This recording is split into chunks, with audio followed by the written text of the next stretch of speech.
You probably should have listened to me the first 5 times I declined your ridiculous request to hold a wedding in my field. But no, when it comes to Karen, reason and respect are foreign languages. It all started one sunny afternoon when she pulled up to my farm in her spotless white SUV like she owned the place. She didn't even step out properly before her mouth started moving. "I've decided," she said. "We'll be using this open field for my daughter's wedding." No, please. No, may I. Just that entitled tone that made my blood pressure rise faster than a thermometer in hell. Welcome to Prodigy Tales. Make sure you like and subscribe for your top-notch HOA drama. Before I could even respond, she started pointing around my property like she was conducting a royal inspection. "This old barn must go," she said. "And those hay bales. They're unsightly. The guests will hate that view." I just stood there watching her like I was witnessing a real-life comedy sketch. She finally stopped to breathe, then asked if I understood what she was saying. I said, "Crystal clear, Karen, but you must be out of your HOA certified mind if you think I'm letting you host anything on my land." Her face went pale, then red, then pale again like a malfunctioning traffic light. "You don't have a say," she snapped. "This is the most scenic area around, and it's already been decided by the HOA. I laughed loudly. "Karen, I'm not part of your little homeowner dictatorship, and this land isn't under your jurisdiction." That's when she leaned in close and said the words that made me realize this was going to get messy. "Make the necessary arrangements," she said. "The wedding is in 2 weeks. Don't embarrass yourself by being uncooperative." Then she strutted off like a villain in heels, leaving tire marks and a trail of perfume strong enough to choke a bull. I just stood there on my porch, watching her drive away, knowing one thing for sure: this was going to be fun.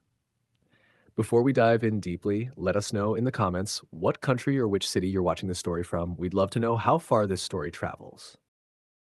I knew exactly what was coming, another round of Karen-level nonsense wrapped in pearls and entitlement.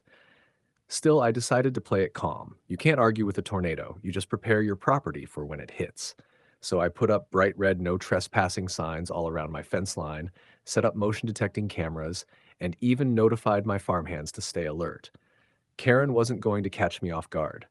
Sure enough, every time she saw me after that day, she'd smirk and ask, "So, have you made the adjustments for the wedding yet?" Like she was confirming catering details instead of trespassing on federal property.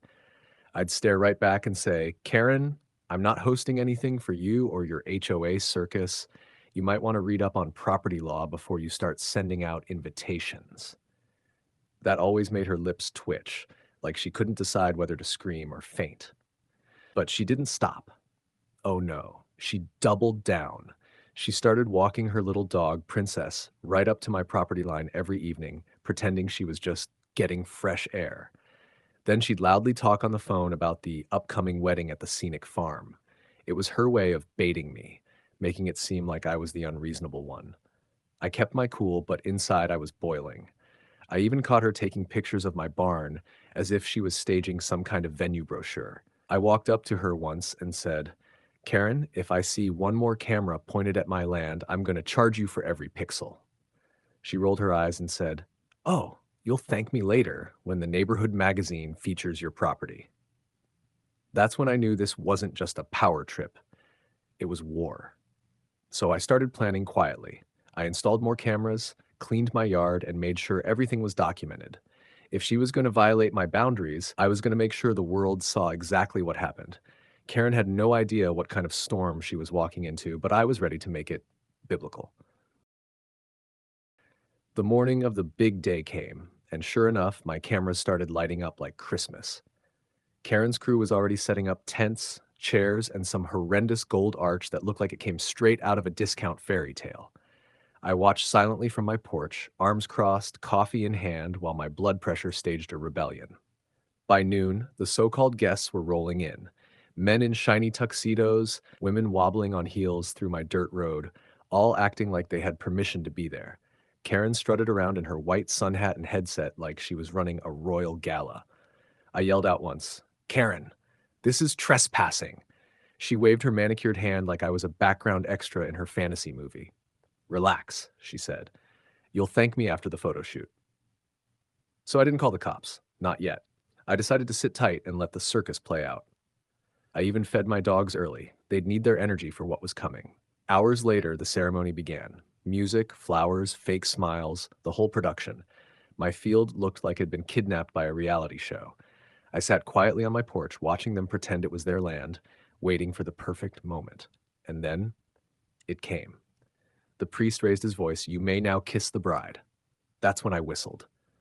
Bear and Duke exploded from the porch like thunder on four legs.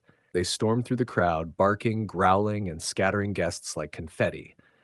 The bride screamed, the groom tripped over a flower girl, and champagne fountains turned into panic fountains.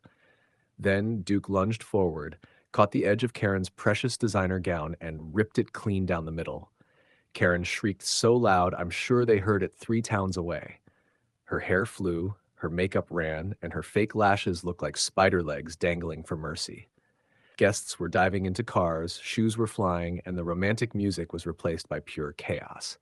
By the time my dogs trotted back, panting proudly, Karen stood there in ripped silk and mud, looking like a soggy wedding cake that got punched. By the next morning, Karen's meltdown had gone viral across the neighborhood like wildfire. Everyone had seen the footage, thanks to my security cameras capturing every humiliating second of her wedding invasion.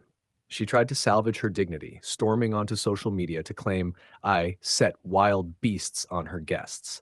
Unfortunately for her, my cameras caught her trespassing, directing the setup, and even telling her workers to ignore my warnings. The internet wasn't buying her victim act. But Karen being Karen, she didn't stop there. Oh no, she filed a lawsuit claiming emotional distress, property damage, and get this, ruined memories. She stood in court with a neck brace she definitely didn't need, holding a tissue like she was auditioning for a soap opera. The judge, a no-nonsense woman who clearly had seen her type before, asked her flat out, "Miss Karen, did you or did you not organize this event on land you don't own?" Karen's face twitched. Well, technically yes, but it was for the community's benefit. The judge didn't even let her finish. "Ma'am, that's called trespassing. You are lucky the property owner didn't have you arrested." I'll never forget the silence that followed. Her lawyer sank in his chair, her so-called witnesses stared at the floor, and Karen's confidence cracked like a glass slipper in a mud pit. Then the judge turned to me and said, "Mr. Parker, you're well within your rights to defend your property. Case dismissed." Karen gasped, "But what about my dress?" The judge raised an eyebrow. "Maybe next time wear something more appropriate for breaking the law." The courtroom erupted in laughter. Even the bailiff had to cover his mouth. Karen stormed out, muttering something about revenge and lawyers, but everyone knew her HOA throne had just crumbled. Her reputation was done. Invitations stopped coming, her so-called friends ghosted her, and the HOA quietly replaced her as chair. Now, every time my dogs bark, I swear I see Karen flinch from across the street. Maybe it's paranoia, or maybe she's finally learned what no trespassing means. One thing's for sure, she'll never forget that kiss the bride moment again. The end. Please like and subscribe for more HOA showdowns like this. Do you think she got what she deserves? Comment below.